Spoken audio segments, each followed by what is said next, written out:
الحمد لله رب العالمين حمدا كثيرا طيبا مباركا فيه غير مكفي ولا مبدع ولا مستغنى عنه، وأشهد أن لا إله إلا الله وحده لا شريك له، وأشهد أن سيدنا ومولانا محمدا عبده ورسوله صلى الله تعالى عليه وعلى آله وعلى أصحابه وبارك وسلم تسليما كثيرا كثيرا، أما بعد۔ تو میں یہ آپ سے کہنے آیا تھا کہ اس زندگی گزارنے کے کچھ اصول ہیں۔ ایک نظریہ یونان کا تھا اس زندگی کے بارے میں کہ نہ اس کی کوئی ابتدا ہے نہ اس کی کوئی انتہا ہے، جو جیسے گزارے ٹھیک۔ یہ نظریہ 18ویں صدی میں آ کے دم توڑ گیا جب سائنس نے اس بات کو پروو کیا کہ نہیں، اس کی کوئی ابتدا بھی ہے اور کہیں اس کی انتہا بھی ہو جائے گی۔ یہ نیوٹن جب 1642 میں پیدا ہوا اور 1727 میں وہ مرا ہے، وہ سائنس کا نبی کہلاتا ہے، سائنس کا نبی، اس کو اللہ نے دیا۔ دیکھو بچو، یہ علم جو ہے نا، یہ کسی کی وراثت نہیں، نہ مغرب کی نہ مشرق کی، جو محنت کرے گا اللہ اس کو دے دے گا۔ میں نے اس کے بارے میں پڑھا، وہ گھنٹوں ایسے لیٹا رہتا تھا، کئی گھنٹے ایسے لیٹا رہتا تھا، کئی گھنٹے۔ تو 5 منٹ نہیں ایسے لیٹ سکتے، کروڑ بدلتے ہیں۔ پھر ایک دم جو اس کے اندر خیالات جمع ہوتے، یہ کرسی پڑی ہوتی تھی، سامنے ٹیبل ہے، تو تیزی سے اٹھتا، کرسی پہ بیٹھنا بھی بھول جاتا اور قلم اٹھا کے کھڑے ہو کر کئی گھنٹے لکھتا جاتا۔ تو اس کی محنت پر اللہ نے اس کو دنیا کا علم کا تھوڑا سا کھڑکیاں کھول دیں۔ تو یہ بات سامنے آئی کہ بھائی یہ شروع سے نہیں ہے، کہیں سے شروع ہوئی ہے۔ کہاں سے شروع ہوئی ہے، کس نے شروع کی ہے، یہ یہاں آ کے اٹک گئے، چونکہ ان کے سامنے نہ قرآن کا علم، نہ آخرت کا علم، نہ شریعت کا علم۔ تو کچھ ان کی جو ٹوٹی پھوٹی شریعت باقی ہے، اس میں اتنا وہاں بھائی اس کو خدا نے بنایا، اس کو اللہ نے بنایا۔ 1711 میں ایک سائنسدان پیدا ہوا جرمنی میں، ایڈورڈ ہیوم، وہ 1778 میں مرا ہے۔ تو نیوٹن نے یہ بتایا کہ یہ کائنات ایک سائنٹیفک طریقے سے چل رہی ہے، ایک آٹومیٹک سسٹم ہے جس کے تحت چل رہی۔ وہ خدا کا منکر نہیں تھا۔ ہیوم نے آ کر خدائی کا انکار کیا۔ انہوں نے کہا جب 2 اور 2 4 ہے تو کسی خدا کو ماننے کی کیا ضرورت ہے کہ اس نے 2 اور 2 کو 4 کیا؟ ہم دیکھ رہے ہیں سب کچھ آٹومیٹک ہو رہا ہے، کوئی خدا نہیں ہے۔ سب سے پہلے دہریت کا تصور اس شخص نے دیا کہ اللہ کوئی نہیں ہے، یہ سب خود بخود ہو رہا ہے۔ پھر 1809 میں وہ ڈارون پیدا ہوا۔ اس کی تھیوری میں نے جا کے ساری دیکھی، اس کا میوزیم ہے پورا، لندن میں اس کا پورا میوزیم ہے، سارا میں نے جا کے دیکھا۔ اس نے ایک اور ہی شوشہ چھوڑ دیا، انہوں نے کہا ایک سیل پانی کے کہیں کنارے کہیں سے آ گیا، کیسے آ گیا، وہ بڑھتے یہ سب کچھ بن گیا، یہ انسان بن گیا، یہ پہاڑ بن گیا، پتھر بن گیا۔ اس میں بھی کوئی نیکی بدی کا کوئی تصور نہیں ہے، آٹومیٹک پیدا ہوا، لہذا چلو بھی ٹھیک، خود بخود ہو گیا، جو مرضی کرو۔ ایک تصور اسلام نے دیا، اور بھی بہت سے نظریات ہیں، میں نے صرف مثال کے طور پر آپ کو بتا دیا۔ ایک تصور اسلام نے دیا، اور بڑے خوبصورت انداز میں اللہ نے پہلے ہم سے سوال کیا، بولو بھائی، ام خلقوا من غیر شیء، تم خود بخود پیدا ہو گئے ہو، اپنے آپ بن گئے ہو؟ یہ ڈارون تھیوری، ایک سیل اپنے آپ بن گیا، اور یہ ان پڑھ سائنسدانوں کی تھیوری کہ یہ ایک دم وہ سیل مختلف شکلیں بدلتا ہو، اپنے آپ ہی ایسے سب کچھ ہوتا چلا گیا۔ تو اللہ اس کو سوالیہ انداز میں 1400 سال پہلے کہہ رہا ہے کہ 1400 برس کے بعد ایسے پاگل لوگ آئیں گے، تو اللہ کہتا ہے ام خلقوا من غیر شیء، بولو بھائی تم خود بخود بنے ہو؟ تو اس کا جواب تو آج کی سائنس نے دے دیا ہے کہ نہیں، خود بخود تو نہیں بنے۔ پھر اللہ دوسرا سوال کرتا ہے، ام ہم الخالقون، کیا تم اپنے خالق خود ہو؟ اب تو نے اپنے آپ کو خود بنایا ہے۔ اس کا جواب بھی نفی میں ہے، ہم نے اپنے آپ کو خود کہاں بنایا؟ ہمیں تو 4 سال کی عمر میں پتہ چلا کہ ہمارا کوئی وجود ہے۔ تو اللہ تیسرا سوال کرتا ہے، ام خلق السماوات والارض، یہ زمین آسمان تم نے بنایا ہے؟ دیکھتے نہیں کیسے ترتیب سے ہے۔ ایک تھیوری ہے کہ آپ ہی بن گیا، خود بخود بن گیا۔ اس نظریے کو بھی سائنس نے آ کر 1948 میں غلط ثابت کیا۔ 1929 میں کیلیفورنیا میں ایک سائنسدان تھا، وہ دیکھ رہا تھا، تو اس نے پہلی دفعہ دیکھا کہ ایک بڑے منظم ردم کے ساتھ یہ ساری کائنات ایسے پھیل رہی ہے، اور ان میں بڑا ایک ربط ہے، وہ طاقتور ربط ہے، وہ فاصلوں کا تناسب ہے۔ پھر اس پر انہوں نے مزید تحقیق کرتے 1948 میں وہ اس نتیجے پر پہنچے کہ یہ کائنات زیرو سے بنی ہے، ایک دھماکے سے بنی ہے، دھماکے سے۔ میں ساہیوال میں تھا، ایک بچہ ہے میرے پاس، FSC کا اس کے کان پر ہیڈ فون سا تھا کہ جی یہ انٹرنیٹ سے جڑا ہوا ہے، اس وقت 700 لڑکے آپ کی بات سنیں گے جو آپ مجھ سے کریں گے۔ ایک یہودی ہم سے تل ابیب سے سوال کر رہا ہے کہ بگ بینگ کے بارے میں تمہارے قرآن میں کوئی بات ہے کہ یہ کائنات ایک دھماکے سے وجود میں آئی؟ کیا تمہارے دین میں کوئی اس کے بارے میں دلیل روشنی ہے؟ تو اگر ہے تو مجھے بتاؤ، تو پھر میں مسلمان ہو جاؤں۔ میں نے کہا پہلی بات یہ بچے کہ ہمارا قرآن سائنس کی تصدیق کرنے نہیں آیا اور سائنس کو جھٹلانے نہیں آیا، ہمارا قرآن ہدایت کے لیے آیا ہے، زندگی گزارنے کا طریقہ بتاتا ہے۔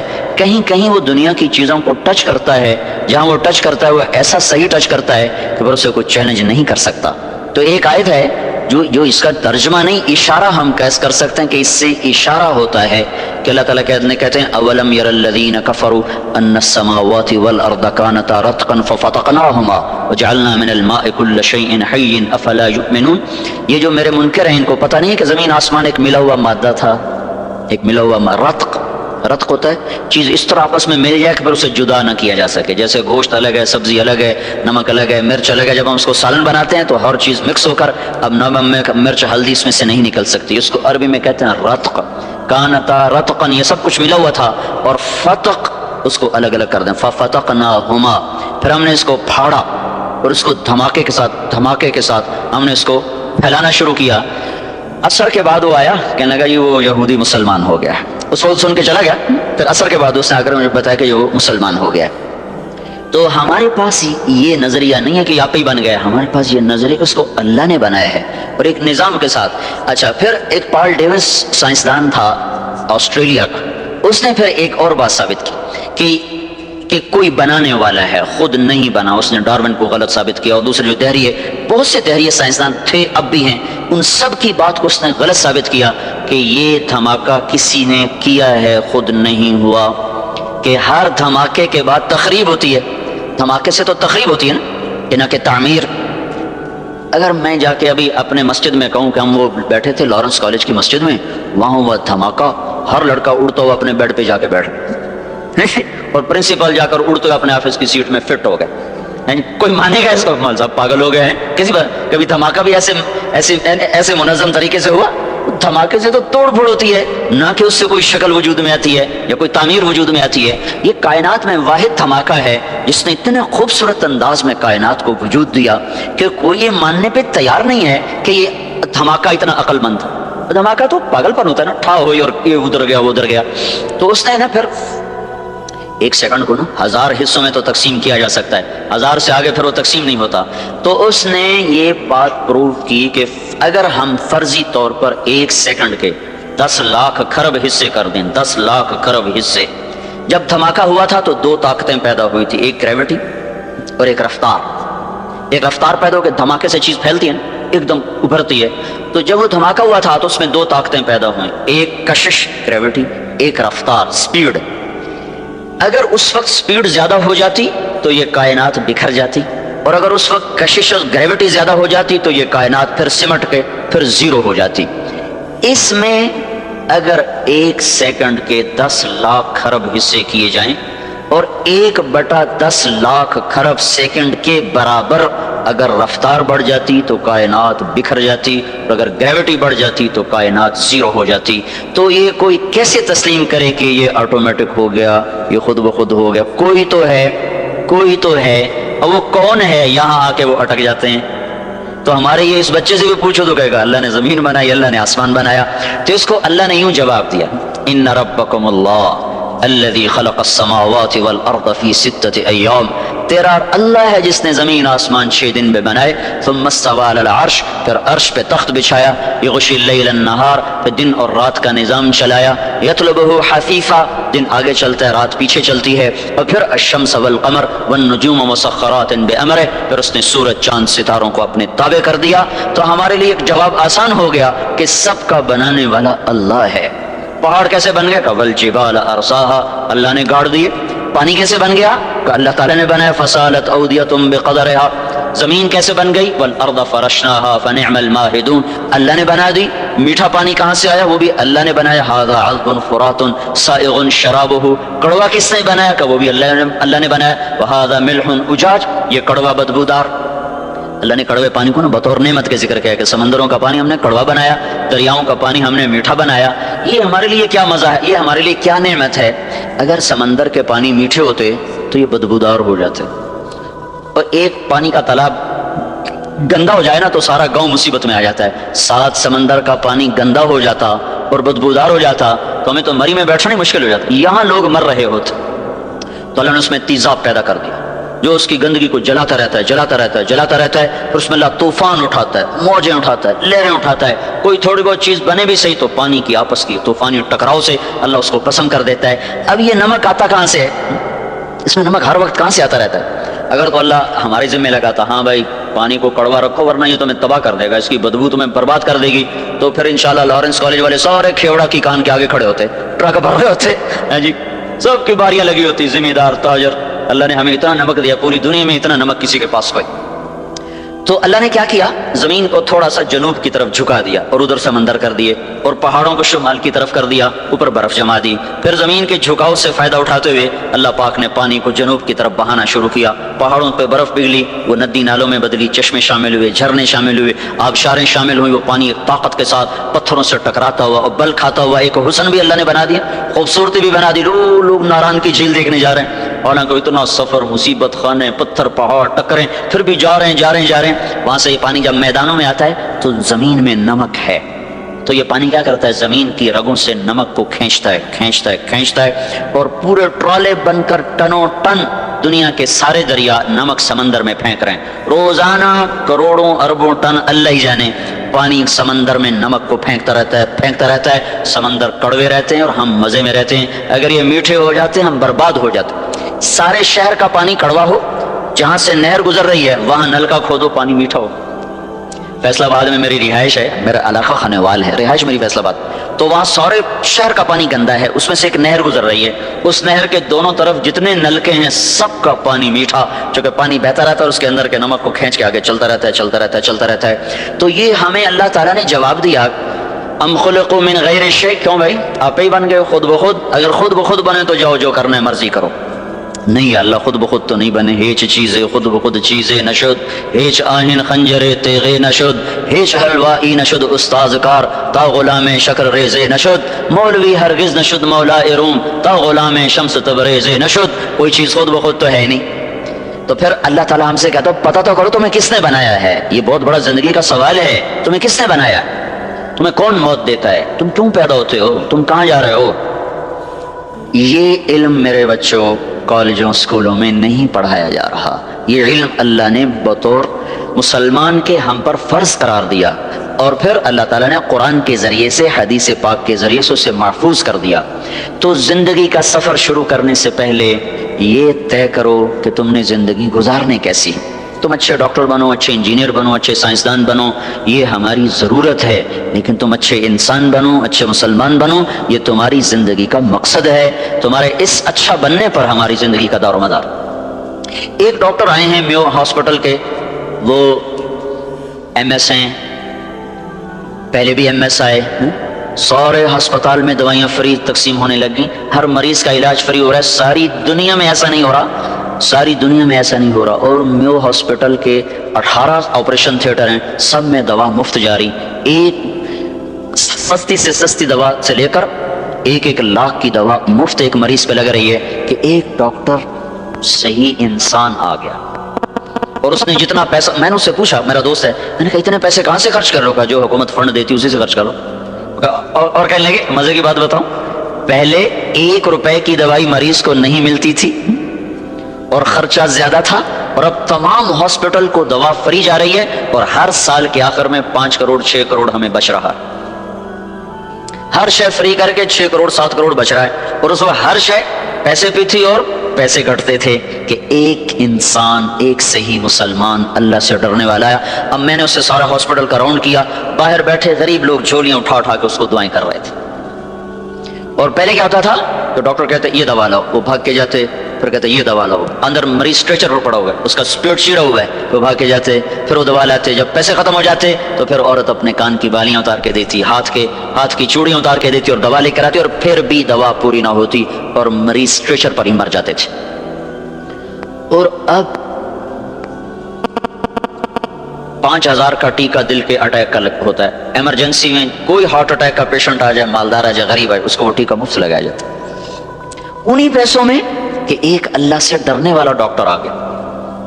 تو ہم یہ چاہتے ہیں کہ آپ اپنے جو آپ کی لائن آپ اللہ تعالیٰ آپ کے نصیب میں کرے، ڈاکٹر، انجینئر، سائنسدان اور اچھا افسر جو بھی آپ بنے، لیکن پہلے آپ اچھے مسلمان بنیں تاکہ آپ کسی کا درد محسوس کر سکیں. ایک بہت بڑا ڈاکٹر تھا، پہلا نیورو سرجن پاکستان کا، پہلا نیورو سرجن کراچی کا تھا.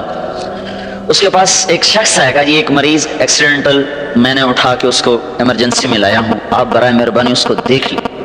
تو اس ڈاکٹر نے کہا پہلے میری فیس رکھو پھر میں دیکھنے جاؤں گا. اس نے کہا میں تو راہگیر ہوں، مسافر ہوں، میرے جیب میں پیسے نہیں ہیں، تو آپ تسلی رکھیں میں آپ کو پیسے دے دوں گا. نوجوان ہے بالکل، آپ برائے مہربانی دیکھ لیں. اس کے سر میں چوٹ آئی، کہ نہیں پہلے میری فیس رکھو میں پھر جاؤں گا. یہ تکرار ہو رہا ہے، وہ نہیں مان رہا. تو آخر اس نے کہا اچھا یہ میری چابی گاڑی کی آپ کی ہو گئی، میں آپ کی فیس آپ کو ادا کر کے اپنی گاڑی کی چابی لے جاؤں گا، گاڑی آپ کے گھر چھوڑ جاؤں. ٹھیک. گاڑی میں بٹھا کے جب پہنچے تو آگے ڈاکٹر صاحب کا اپنا بیٹا اور مر چکا تھا، اور ایک ہی بیٹا اور وہ مر چکا تھا.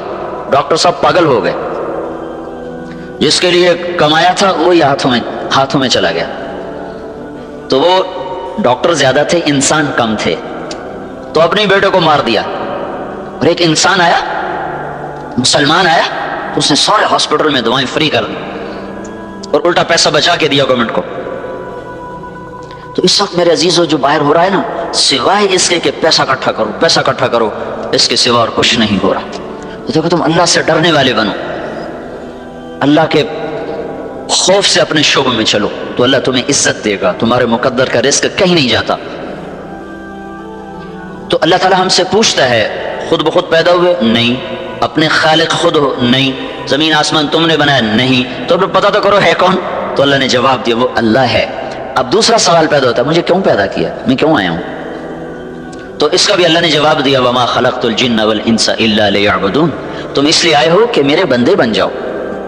تیسرا سوال ہے کہ اللہ یہ موت کیوں آ جاتی ہے؟ موت کیا چیز ہے؟ اس کے 200 جواب لکھے پڑے ہیں سائنس کی کتابوں میں. 200 جواب. موت توفى الانفس حين موتها والتي لم تمت في منامها، اللہ ہے جو جسم میں سے روح کو نکال لیتا ہے اور انسان مر جاتا ہے. ایسا طاقتور جواب کہ کوئی اس کو چیلنج نہیں کر سکتا. موت کیوں آتی ہے؟ اللہ روح نکالتا ہے. موت کے بعد کیا ہوگا اس کا جواب بھی دنیا میں کسی کے پاس کوئی نہیں. ساری دنیا کے عقل والے کہتے ہیں ہیہات ہیہات لما توعدون، قرآن اس کو خود بتا رہا ہے ہیہات ہیہات لما توعدون. موت کے بعد کچھ نہیں ہے بھائی، یہی موج میں کر لو، ناچ لو، گا لو، یہی ہے جو کچھ، آگے کچھ نہیں. ان ہی الا حیاتنا الدنیا، یہی دنیا کی زندگی ہے. وما نحن بمبعوثین، موت کے بعد کوئی زندگی نہیں. لیکن ہمارے اللہ نے جواب دیا کہ نہیں، فإنما هي زجرة واحدة فإذا هم بالساہرة، ایک آواز سے تمہیں ماروں گا اور اسی آواز سے تمہیں اٹھاؤں گا اور تم میرے سامنے کھڑے ہوگے، اور پھر فریق فی الجنت و فریق فی السعیر، ایک کو جنت کا فیصلہ کروں گا، ایک کے لیے آگ کا فیصلہ کروں گا. تو یہ اللہ نے ہمیں دیا. اب میرے بچوں ہمارے سامنے صرف یہ نہیں کہ ہم نے کمانا ہے یا ہم نے ڈاکٹر بننا ہے، بیوروکریٹ بننا ہے، 22ویں گریڈ تک پہنچنا ہے.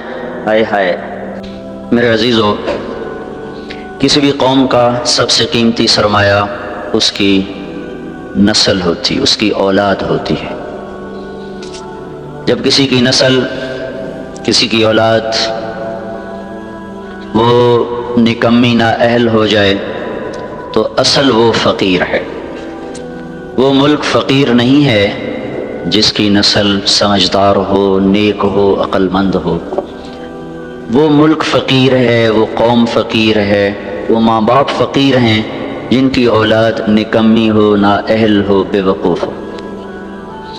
کسی بھی ملک کی ترقی کا اور عظمتوں کا دار و مدار وہ آپ بچوں پر ہے.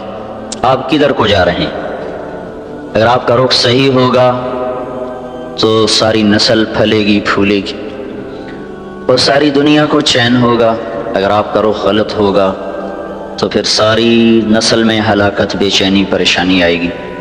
تو انسان کی تعمیر، نسل کی تعمیر یہ اتنا مشکل کام ہے کہ اللہ نے اس کے لیے 1.25 لاکھ نبی بھیجے. یہ کام عام انسانوں کے سپرد نہیں کیا. اللہ تعالیٰ نے اس کے لیے پاک معصوم نبیوں کا انتخاب کیا اور پھر ان کو انسانوں کی راہبری کا طریقہ سمجھایا۔ پھر اللہ نے ہمارے نبی پاک صلی اللہ علیہ وسلم کو آخری نبی بنا کر دین کو مکمل کیا، اور پھر اب اللہ نے ہمارے ذمہ کیا کہ ہر نسل اگلی آنے والی نسل کو ایسی اچھی صفات دے کر دنیا سے جائیں کہ وہ لوگوں کے لیے راحت بنے۔ آپ تو بچے ہیں، اور ہمارے بھی پیدائش سے پہلے ہی یہ ملک بنا۔ چند دن پہلے ہی ہمارے جنرل غلام محمد صاحب اور بریگیڈیئر اسلم نیائی صاحب بیٹھے ہوئے تھے، تو یہ تقسیم کے وقت کی کہانی سنا رہے تھے۔ تو تھوڑی دیر کے بعد میں نہیں سن سکا، مجھے لگا جیسے میرا دل پھٹ جائے گا۔ ایسی انہوں نے کہانیاں سنائیں۔ یہ دنیا میں واحد ملک ہے جس کے بنیاد میں گارا اور سیمنٹ نہیں ہے، بلکہ 6 لاکھ انسانوں کی ہڈیاں ہیں جس پر اس ملک کو بنایا گیا۔ ہم تو لوکل لوگ ہیں، مہاجر نہیں ہیں، لہذا ہم نے وہ قربانی نہ دیکھی نہ چکھی۔ میرے والد صاحب کے ایک دوست تھے، وہ مہاجر تھے جالندھر کے، وہ کبھی کبھی ہمارے ڈیرے میں آیا کرتے تھے، بات کرتے تھے۔ تو ایک دن میں بھی بیٹھا تھا اور وہ یہ بات کر رہے تھے کہ جالندھر سے جب ہم نکلے ہیں پارٹیشن پر تو میرا سارا خاندان کٹ گیا، اکیلی جان لے کر نکلا، اور تھوڑی چھوٹی سی عمر بھی زیادہ نہیں تھی۔ تو دن میں چھپتا تھا کماد کے کھیت میں، اگست میں کماد اچھا خاصا بڑا ہو جاتا، اور رات کو پھر میں سفر کرتا تھا، اور مجھے کچھ پتہ نہیں میں کہاں جا رہا ہوں، میری کیا منزل ہے۔ مجھے صرف ایک فکر تھا کہ میں سکھوں کی تلوار سے بچ جاؤں۔ لہذا چلتے چلتے چلتے دریائے ستلج پہ پہنچ گیا۔ دریائے ستلج اس وقت میں جیتا جاگتا دریا تھا، اب تو وہ سو گیا بیچارہ کب کا، ہم تو اس کی ریت ہی دیکھ پائے، اس کی طغیانیاں تو کبھی دیکھی کوئی نہ، یہ بہت بڑا دریا تھا۔ تو کہنے لگے میں ستلج پر پہنچا تو آگے پانی کی موت تھی، پیچھے تلوار کی موت تھی۔ میں نے کہا سکھوں کے ہاتھوں مرنے سے بہتر ہے میں پانی کی نظر ہو جاؤں۔ تیرنا آتا نہیں تھا، یعنی کہ ایک لکڑی اٹھائی، ایک لکڑی مل گئی، لکڑی اٹھائی اور پانی میں ڈالی، میں کہا یا اللہ زندگی ہے تو پار لگا دے۔ ادھر پاکستان شروع ہو رہا تھا۔ تو کہنے لگے جب میں تھوڑا سا اندر گیا تو میں کیا دیکھتا ہوں، سارا دریا لاشوں سے بھرا ہوا بہ رہا تھا، لاش کے ساتھ لاش ایسے ملی ہوئی تھی، معصوم بچے، حسین نوجوان، خوبصورت بیٹیاں، بوڑھی مائیں، بوڑھے باپ ایسے جا رہے تھے، اگرچہ وہ منزل کو پہنچ چکے تھے کہ انہوں نے اللہ کے نام پہ قربانی دی، لیکن ہماری نظر میں وہ ایسی منزل کے راہی تھے جس کا آگے پتہ ہی کوئی نہیں ہے۔ ستلج کی لہریں ان کا کفن بن رہی تھیں، اور ستلج کی تہ ان کی قبر بن رہی تھی۔ یہی کچھ راوی میں ہو رہا تھا، یہی کچھ چناب میں ہو رہا تھا۔ یہ 3 دریا ہندوستان سے آتے تھے، ان تینوں میں یہ بہہ رہی تھی۔ اپنی تاریخ پڑھتے رہنا چاہیے، اس سے پتہ چلتا ہے ہماری ابتدا کیا ہے اور ہم نے جانا کہاں ہے۔ بدقسمتی ایسی ہوئی میرے عزیزو کہ اس ملک کو نا اتنی اللہ نے دولت سے نوازا ہے کہ آپ اور ہم اندازہ ہی نہیں کر سکتے۔ میں مکہ میں تھا، مجھے ایک جیولوجسٹ ملا، وہ کہنے لگا میں اپنے علم کی بنیاد پر کہتا ہوں کہ پاکستان جیسی زمین پوری دنیا میں کسی کے پاس ہوئی، اس کو صرف ایک کینسر لگا، وہ بددیانتی کا، خیانت کا، چور بازاری کا، اس کو کینسر لگا۔ اگر یہ اس ملک میں نہ ہوتا تو یہ دنیا میں جنت کا ٹکڑا ہوتا۔ اور اس ملک کو میرے عزیزوں جو لوٹا ہے نا، وہ ان پڑھوں نے نہیں لوٹا، زمینداروں نے، تاجروں نے نہیں لوٹا، بڑے ہائی کلاس پڑھے لکھے لوگوں نے اس کو لوٹا ہے، چونکہ انہوں نے ڈگریاں تو حاصل کی پر انسانیت نہ سیکھ پائے۔ تو اتنی بڑی قربانیاں ہوئیں اور ہم تو میرے عزیزوں کانٹے چننے والے رہ گئے۔ بہار دیکھی ہی نہیں اس ملک نے، چند مخلص لوگ نہ ہوتے تو اب تک یہ ملک بک چکا ہوتا یا ہندوستان کے قبضے میں جا چکا ہوتا۔ کہیں کہیں چراغ اب بھی جل رہے ہیں جن کی وجہ سے تھوڑی تھوڑی روشنی ہے، اور یہ قافلہ دھیمے دھیمے دھیرے دھیرے وہ رواں دواں ہے۔ اگر وہ بھی نہ ہوتے تو اس ملک کو تباہ ہونے میں کوئی کسر باقی نہ چھوڑی تھی بددیانت ٹولے نے اور ضمیر فروش ٹولے نے۔ اور بدقسمتی یہ ہے کہ وہ سارا انہی اسکولوں کالجوں سے نکلا ہوا ہے، وہ دیہاتوں سے نہیں ہے، وہ بازاروں میں نہیں۔ ایک تاجر کتنا کو لوٹ لے، زمینداروں کو تو ویسے ہی لوٹنا نہیں آتا، ان کے پاس لوٹنے کی چیز ہی کوئی نہیں۔ چلو کسی نے کوئی دینگا مشتی سے کوئی زمین دبا لی، دکان دبا لی، کوئی ہیرا پھیری کر لی، اس سے زیادہ کچھ نہیں، ساری بات۔ تو آپ ہمارا قیمتی سرمایہ ہو، آپ کا بننا سارے ملک کا بننا ہے، آپ کا بگڑ جانا سارے ملک کا بگڑ جانا ہے۔ تم ایک فرد نہیں ہو، ایک گھر کے نہیں ہو، پوری قوم کے ہو، پوری نسل کے ہو۔ ایک ادارہ جب کوئی، آپ بھی میں سے بچے آگے چل کے ادارے چلانے والے بنتے ہو، بڑے بڑے عہدوں پہ جاتے ہو، تو اگر آپ اللہ سے ڈرنے والے ہوگے تو لاکھوں انسان ہوں گے جو آپ کو ہاتھ اٹھا کے دعائیں دیں گے، اور اگر صرف آپ اپنے پیٹ پہ ہاتھ مارنے والے ہوں گے تو لاکھوں انسانوں کے منہ سے نوالے چھن جائیں گے اور لاکھوں انسانوں کے گھروں کے چراغ بجھ جائیں گے۔ آپ کے گھر میں گھی کے چراغ جلیں گے، کب تک؟ تو آپ ہمارا قیمتی سرمایہ ہو۔ میں آپ سے تقریر کرنے نہیں، آپ سے چند باتیں کر رہے ہیں، ہمارے بچے ہو۔ یہ دور میں نے بھی ہاسٹل لائف گزاری، 11 سال کی عمر تھی جب میرے والد صاحب نے مجھے لاہور میں سینٹرل ماڈل سکول ہوتا تھا، وہ بڑا اچھا سکول تھا، وہاں داخل کیا تھا۔ تو پہلے تو میں شوق میں چلا گیا، اور ہم تو ٹاٹ کے سکول سے ایک دم سینٹرل ماڈل سکول میں پہنچ گئے، وہ سمجھ ہی نہ آئے کہاں آ گئے، کہاں ہم ٹاٹ میں بیٹھنے والے، کہاں ایک دم ایسا سسٹم جیسے یہاں کا ہے۔ تو وہ ہم بڑے پریشان، یا اللہ یہ میں کہاں آ گیا۔ اور ادھر سے اداسی چڑھے، تو 2-3 دن کے بعد اداسی شروع ہو گئی، اب رضائی میں منہ دے کے روئی جائیں یا اللہ۔ اب میں پہلے دن جو کلاس روم میں داخل ہوا، وہ سارے شہری لڑکے، ہم بالکل نپٹ دیہاتی۔ میں کو یا اللہ کوئی اور دیہاتی نظر آئے تو میں اس کے پاس بیٹھوں، یہ تو شہریوں سے میں ویسے ہی ڈر لگتا تھا۔ تو میں نے سارے لڑکوں کو ایسے دیکھا، 6D میرا سیکشن تھا، اور محمد اشرف صاحب وہ میرے کلاس انچارج تھے۔ تو میں داخل ہونا سہما پہلی دفعہ پتلون چڑھائی، وہ بھی کئی ادھر سے ڈھیلی۔ میں نے دیکھا، سب کو دیکھا، تو سب سے آخر میں نا ایک لڑکا ایسے کر کے بیٹھا تھا، ایسے، اور ایسے سے دیکھ رہا تھا سب کو، ڈرا ہوا نا۔ میں نے کہا یہ دیہاتی ہے، میری طرح کوئی پھنسا ہوا ہے۔ تو میں سیدھا اس کے پاس جا کے بیٹھا، اس دن اس سے دوستی لگی 1964، اور اب 41 سال ہو گئے، آج تک اس سے ہماری یاری نبھ رہی۔